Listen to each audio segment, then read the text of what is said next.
Hey everybody, welcome to Pop Culture Philosophers. I'm Rockin' Robbie Billups, and it's time for the weekly comic book review.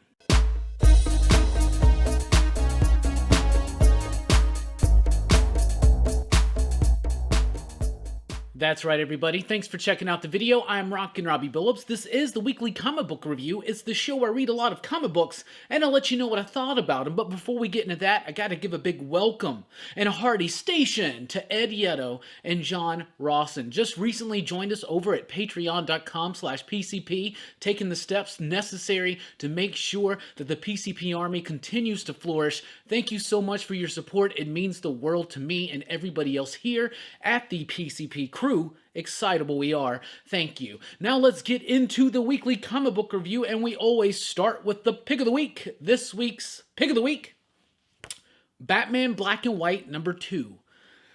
Yeah, I get it. I'm kind of shocked too, but this to me was the absolute best comic book that I read. Now, there is a solid week of comic books this week with some really solid reads, but very few of them stood far above and beyond the rest. But for me, Batman Black and White #2 was one of those books. You have an amazing assortment of creators on this book. You've got Tom King and Mitch Gerads doing a really nice, poignant story, albeit a little bit familiar, but the artistic expression, the way that the story is told, is very claustrophobic, and it appropriates the tone necessary.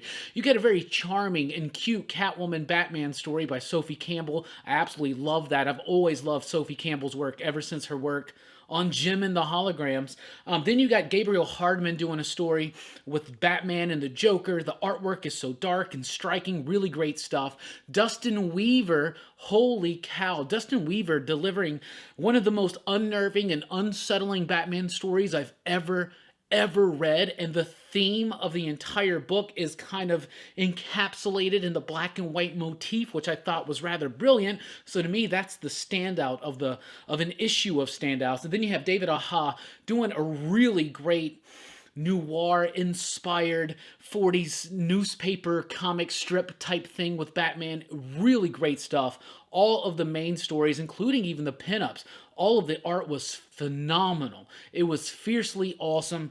Batman Black and White continues to deliver. This has always, throughout history, all the different iterations of Batman Black and White, it's always the best creators doing their best work on one of the best comic book characters out there, and it's Batman Black and White.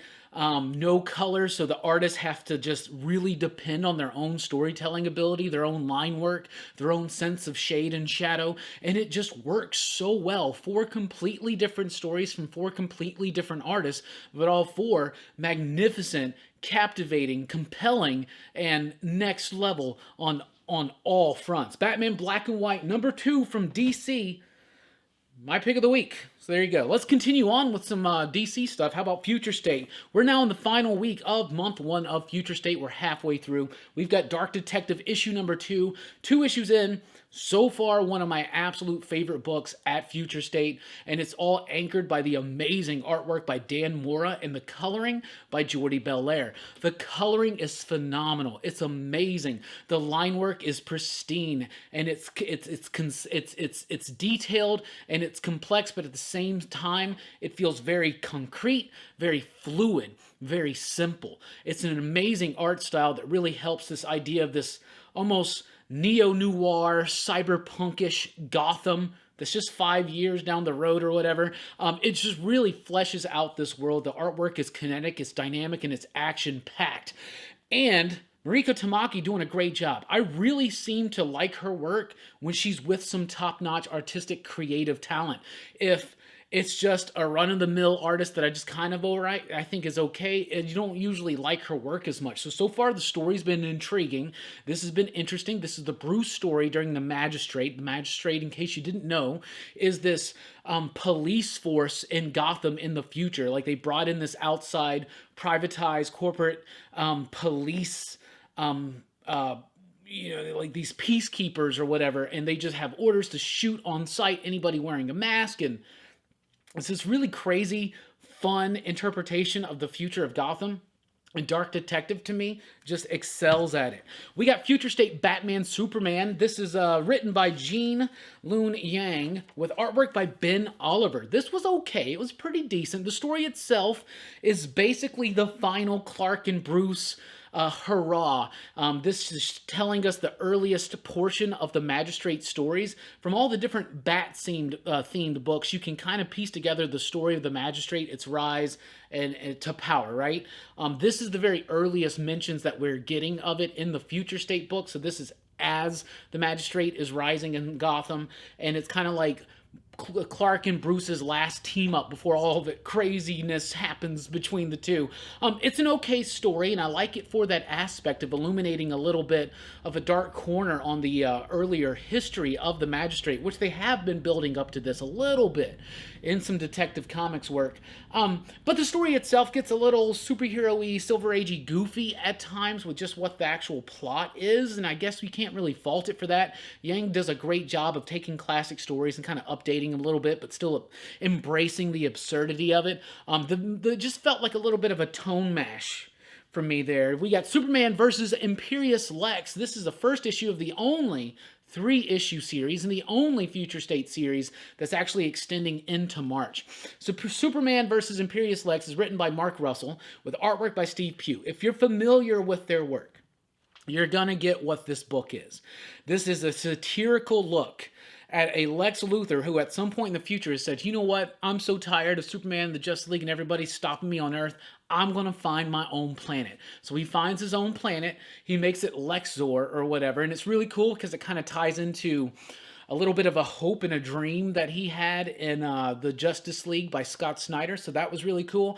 But it is given in a little bit of a goofy, tongue-in-cheek, absurd, and satirical type way, and I'm used to that from Mark Russell, so I really applaud it here. I thought this book was really cool, really fun. It's not going to woo a lot of people, but if you like a book that's not taking itself too seriously, but at the same time trying to say something and just having a lot of fun around it, Superman versus Imperius Lex. Now, is this my ideal future for Lex Luthor?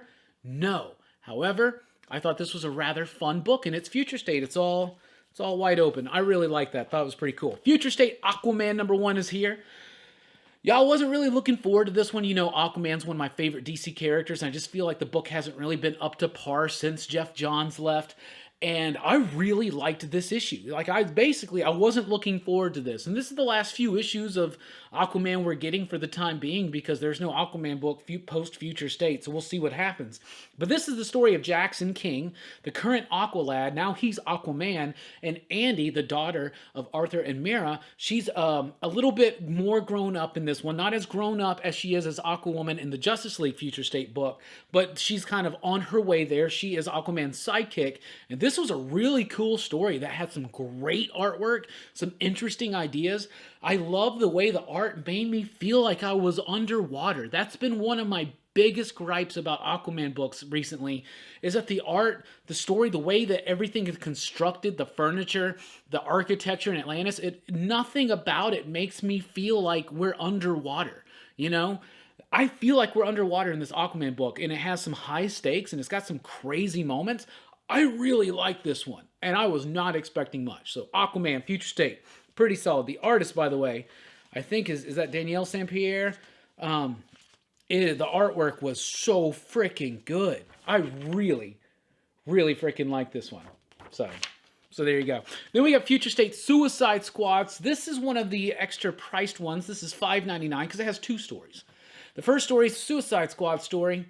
With an interesting version of the Suicide Squad, but it's got Connor Kent as Superman. So that intrigued me. And as I was reading this book, I found myself not interested in it, feeling like it was kind of dumb, kind of boring, and kind of misuse of the character of Connor Kent. And then it got to the end of the story, and there's a twist, and I was like, wow, that's a really interesting twist. I want to see where they go with that. So I'm actually kind of sold into one more issue of this. Luckily, that's all there is. However, there's a backup story. It's Black Adam. It's really interesting, first of all, because it goes to that DC 1 million universe. I'm a big fan of that, the 853rd century. The whole idea of DC 1 million was they kind of projected out where they thought we would be in time when Action Comics, if it continued to be published, would hit issue 1 million. right? And it would be in the 853rd century. So Grant Morrison created the DC future of that century, and that gets revisited in this Black Adam story, and that's pretty cool. But it never really quite. It does some kooky, goofy things that, unlike Suicide Squad, which I had no interest in until the end, Black Adam I was very interested in at first because of the DC 1 million stuff, and then kept losing interest page by page. Suicide Squad, Future State #1, I don't know if it's quite worth it, but this one was not worth it. To me, this was the worst Future State book I have read. DC Future State, Legion of Superheroes. Now, this is Bendis, right? And I haven't been reading what Bendis has been doing on Legion of Superheroes because it hasn't really been exciting me. By the way, Bendis no longer exclusive at DC, so what does that mean? I don't know. We shall see. You'll find out here as soon as I let you know, as soon as I find out. Legion of Superheroes, though, I guess this is taking his Legion work and projecting it a little bit further into the future. I felt lost. I felt confused. I didn't care. I really like Riley Rossmo's artwork for the most part. I know a lot of people don't, but for me, that didn't really grab me. I felt completely lost and just uninterested, and that is usually how I feel when I read Legion of Superheroes. Anyway, I thought this one was the absolute worst when it comes to DC Future State. Batman: The Adventures Continue #8. I thought 7 was the last issue. My solicitations now tell me that 8's the last issue. Who even knows? However, this was the most dull and boring and long and overwrought issue of DC Batman Adventures Continue so far. I really appreciate them continuing on the story and giving a Christmas story. If it could have been more timely. Now, I get that these are digital first, so it was probably released around Christmas time, and that's neat. But to just put this out now, I'm disconnected from it because I'm past the Christmas season right now. You know, we're building up to other bigger, greater things, March Madness and things like that. But Batman: The Adventures Continue #8 was kind of a boring story to me. I guess it was okay. It's a Batman story around Christmas, mostly focusing on Harley and Ivy, so I guess that's going to be a fan favorite type thing. Batman: White Knight presents Harley Quinn issue #4. I'm loving this book. First of all, Matteo Scalera's artwork is great. The coloring, the watercolorish nature of it, it looks so freaking amazing. I'm loving these new villains. They're like film noir, like black and white starlets and stuff. And just once again, like Harley's becoming kind of a cool character over at DC, not just in the main book, but in her own, and all these other realities and stuff, including the White Knight book. This is one of my favorite iterations I've ever read of Harley Quinn. I'm digging the backstory. I'm digging the relationship and the sentimentality with her and the Joker relationship. I'm digging this book and I'm really liking it, having a lot of fun. I think Sean Knight and Katana Collins, who's writing this, doing a great job. Scalera and Dave Stewart teaming up on the artwork. I've been really enjoying that. As another in a string of Harley-centric books I've liked, including Joker Harley Criminal Sanity #7. Now, I thought that this was a 9-issue series. Turns out this is the penultimate issue. I don't know if they shortened it or if they counted the Secret Files as one of the initials, but it definitely feels like we're hitting the end game. I've been liking this. It's kind of a new take on the Joker and Harley relationship in more of a psychological thriller type way, a little bit more like, say, David Fincher's Seven, and I like it. I like the deep crime roots, the darkness of it, and I'm compelled by it. So I don't think it's as strong as it was when it first started. It's had some inconsistencies in the artwork, and it seems now like the choice of doing the past scenes in color and the current scenes in black and white is starting to get a little too muddy and not as impactful as it felt in the first couple. Of course, that was Mike Mayhew doing that too. But I'm excited for this to get to its end and see what the end's going to be, because this has been yet another fantastic interpretation of the character of Harley Quinn, this one by Cami Garcia. Also, DC Future State, we got Strange Adventures issue #8. Wow. Tom King now, this is basically, if you think about the structure of it, kind of around the end of Act 2. So we're about to have some big reveals and some big gear turns in the story, a story that's been built up in mystery and built up on this idea of what has actually happened in Adam Strange's past in this war on Rann with this alien race that are now coming to Earth. So everything gets super explosive and dire in this issue, plus a lot of revelations. And then once again, you got Doc Shaner and you got Mitch Gerads, two completely opposite styled artists. One is very classic, sleek, retro. One is very scratchy, rough, raw, modern, indie, and the styles work so well on the same page together. Like, it's some people you couldn't even really tell if there's a different art style because it's just so consistent, even though they're so directly oppositional in stylistic approaches. But because of the way the story's structured with that art, it works so well. This is an absolutely phenomenal book. Strange Adventures #8 was fantastic. Then we have The Other History of the DC Universe, issue #2, by John Ridley, Jepsy, Kamenkoli, and others. This is a long read. It's a lot of text. But it's basically kind of like Perez and Wolfman's History of the DC Universe, but it's telling the history of the DC Universe through the eyes of, in particular, some disenfranchised characters, right? Like, say, Black Lightning, say, just some characters, say, like African-American characters, or, you know, that's really what it's been dealing with, but it's the history of the DC Universe from their perspective, with their journeys kind of adding some commentary to that. I find it to be rather fascinating. It's a long read, but definitely worth it. The artwork's pretty solid too. The Other History of the DC Universe #2. Let's jump over to Marvel. We have a couple of King in Black tie-ins. Actually, there's more, but I only read a couple of them. First of all, we got Daredevil #26. So this is the start of Elektra as Daredevil. In case you've been missing it, in case you've been sleeping on it, Daredevil is now in jail, Matt Murdock, but he's still Daredevil. They allow him to wear his mask. But there's some great commentary about that that Chip Zdarsky does, so I thought that was cool. So, of course, it's Elektra's first full-on issue as Daredevil. This is going to be the direction for the time being.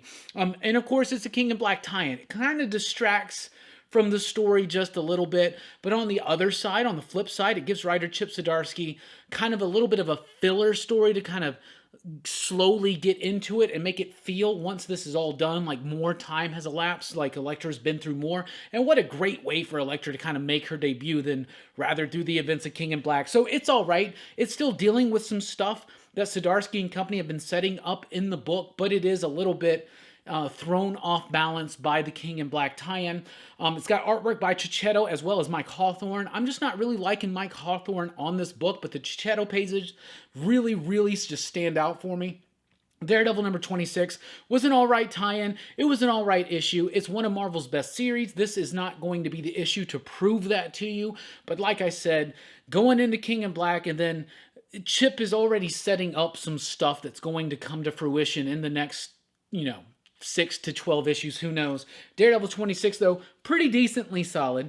Then we got a tie-in from Savage Avengers, and if I can forgive a tie-in for any of these titles, it's Savage Avengers, and yes, thank you, PCP Army. They convinced me to read Savage Avengers. I'm caught up, and I'm loving this book. It is the Roadhouse of Marvel Comics. Savage Avengers #17 is a King in Black tie-in that stars Deadpool.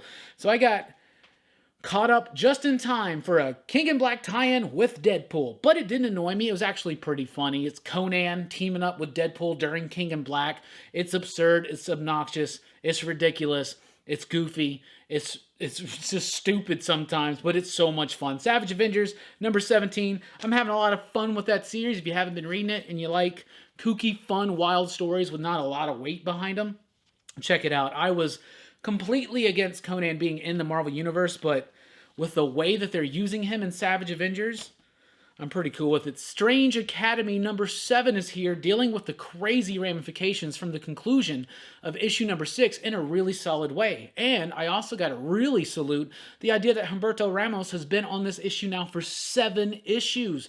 Wow, now I know there was the shutdown, so maybe that helped him get a little bit ahead of schedule. It does start feeling a little bit more looser and rushed here, but I think as long as Ramos and Young are working together on this book, it's going to be a must-read. It's basically Harry Potter meets the Marvel Universe with Doctor Strange kind of thrown in there. It's about Doctor Strange's Academy with Brother Voodoo and other magical characters based in the Marvel Universe, teaching the new generation. And you got a lot of new characters that are really cool that I'm already compelled and drawn to. Really great stuff. They really address the final fate of Kid Dormammu in this one, and I'm really liking it. Seriously, I'm very impressed that Ramos has continued to be the sole artist on this title, and as long as he is, I think this book is going to shine. It continues to shine in issue #7. Fantastic Four, issue 28. Well, this concludes this 3-issue story. Was it 4? Maybe it was 3. 3-issue story with the return of the Griever and R.B. Silva joining the art team. And let me tell you something. This has been the best 3 issues that Dan Sloth's done. It's felt big. It's felt epic. It's felt cosmic. It's felt Fantastic Four worthy. It's finally, Dan Slott, it seems like you're finally making stories that are worth it for Fantastic Four, and I'm having a lot of fun with it. They get back to the Griever stuff. They kind of wrap it up a little bit too quickly. That's my only fault I would have with this. However, don't worry. They got to do a King in Black tie-in in the next issue. So let's see what happens there. But I think the addition of R.B. Silva on the art has really helped step the game up on Fantastic Four. It's not that the story scope or that the characterizations or anything have gotten better. I think they have gotten better as Slott's gotten a little bit more caught up on his deadline, a little bit more further away from his Iron Man work. But it's the addition of R.B. Silva. That's some really great, cool scope that's been brought to the Fantastic Four just through the art alone. Fantastic Four 28. I'm enjoying it. Hey, Amazing Spider-Man, issue 58. Not a bad issue, but still a rather dull and boring issue. Okay, Mr. Negative's back. I don't care. Why don't I care? Because still the majority of this issue is them talking about, oh, Kindred, oh, Harry, oh, Kindred, oh, what's going on? And we still don't know what's going on. Lots of questions. We are now 58 plus issues, because I just say plus because, you know, all the point stuff. Amazing Spider-Man, more than 60 issues in, and we still are like, I mean, what are you doing here? What are you doing here? Spawn developed quicker as a story than this Kindred stuff. Anyway, I think Spencer is really being overindulgent with his Amazing Spider-Man. I like Spencer's writing. I love books like Morning Glories. Infinite Vacation, The Fix. Come on. If you can do, Nick Spencer, what you can do in just 5 issues of Infinite Vacation, if you can put all that into those 5 issues, but you're drawing this out, why? Why? And it's boring me, and it's dull, and I don't care. Now, if you like it, I'm really happy for you. It's not a bad issue, but I'm just finding myself so bored all the time with Amazing Spider-Man. So there you go. There you go. X-Men number 17 is here. Jonathan Hickman. And what I think is one of the weaker issues he's done of X-Men so far. It's not that the story was bad. It's okay. It deals with Storm, Jean, and Scott going to the Shi'ar to help them out, right? So it's got a lot of New Mutants action. In particular, actually, it's Bobby and Sam. And whenever Hickman gets a hold of Bobby and Sam, I just love it. In fact, he's who turned me into a fan of those two characters in his Avengers run.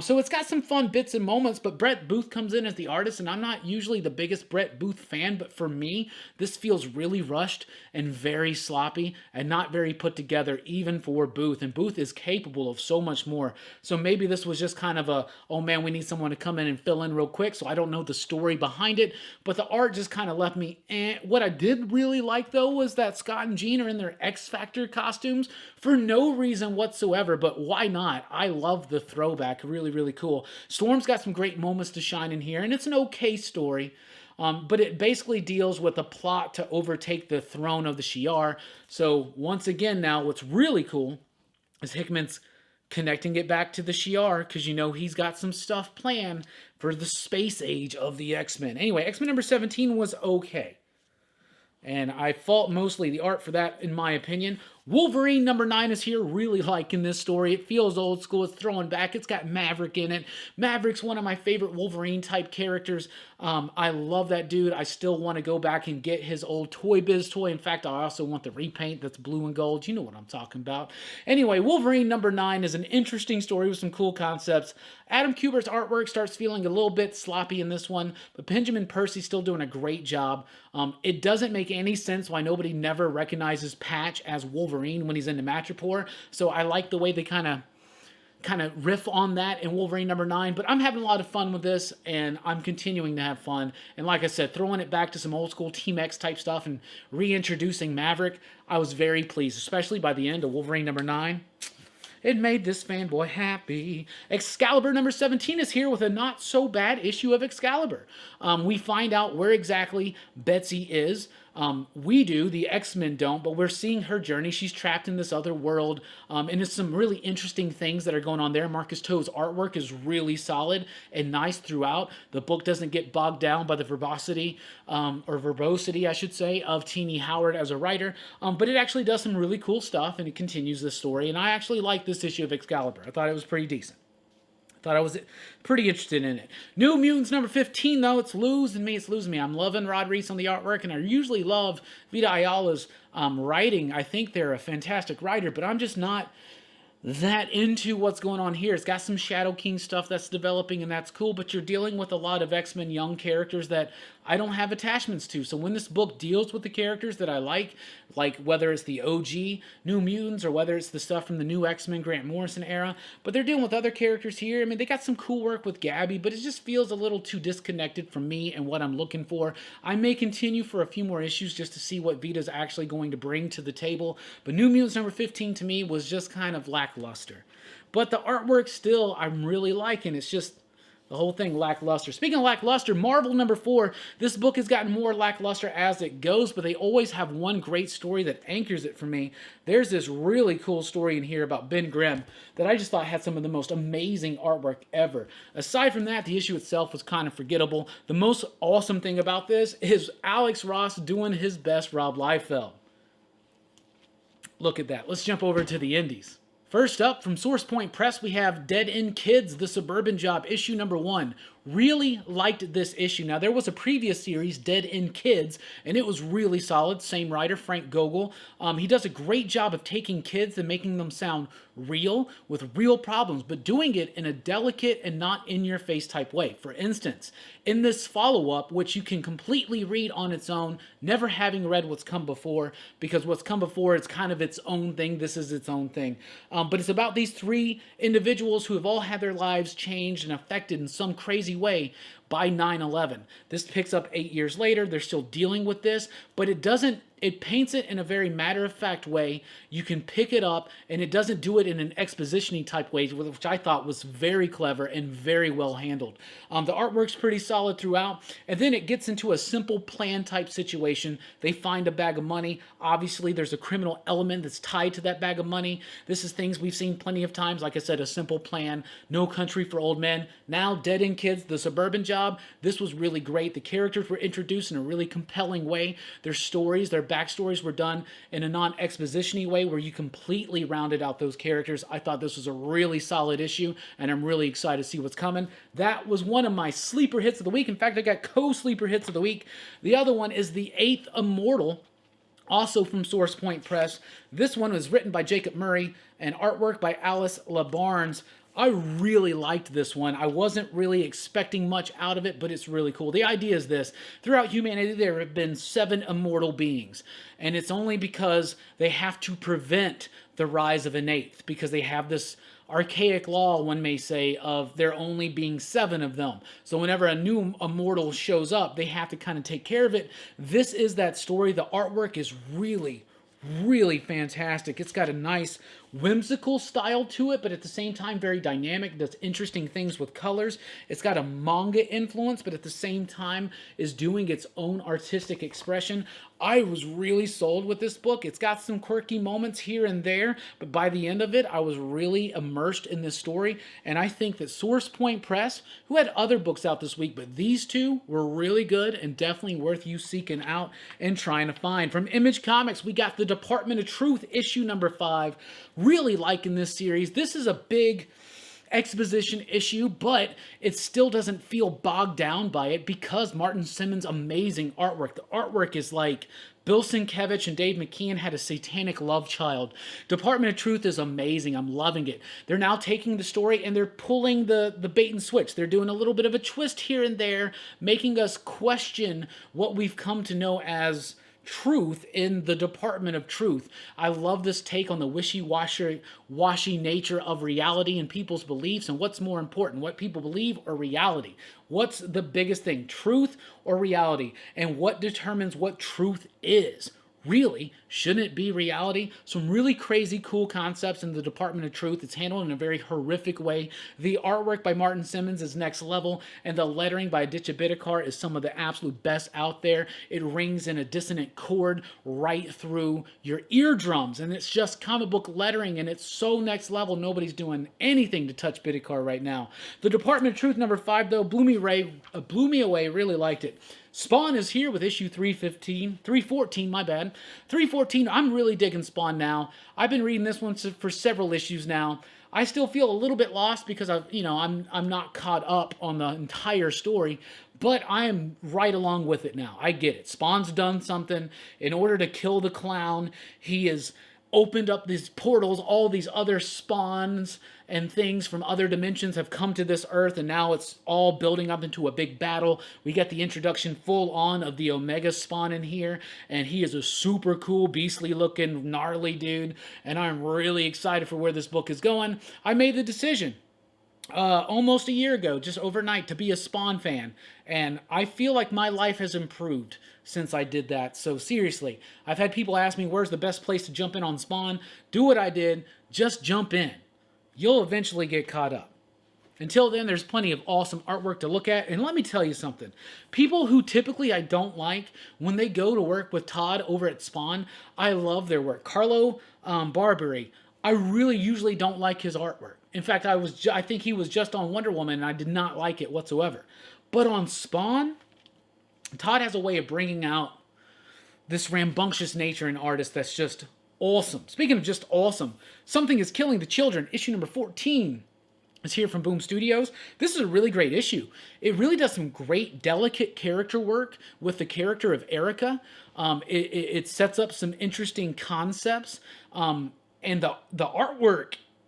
The artwork is really cool because Miguel Muerto, at a certain moment, he switches up his color palette that he's typically using, and you can kind of see it reflected in the cover. But the moments in which he's doing that are that's so tied in thematically to what's going on with the character work, and then it goes right back to those colds with those splotches of like fluorescent reds and pinks, and just holy cow. Coloring in this book just took a curve, and I loved it. Thought it was great. Something is Killing the Children, number 14, building it up, and then if you thought that this book's been lacking in action for the last few issues, just wait till the third act of Something is Killing the Children, issue number 14. I loved it. This has been one of the best books on shelves. It continues to be so. We Only Find Them When They're Dead, issue number 5. This is the final issue of the first arc. So now I can judge it all as a whole. On the first arc, it set up some interesting stuff. This does set up some really interesting stuff for Al Ewing to explore. However, I just don't know if I'm on board for it. 5 issues in, I am finding myself lost.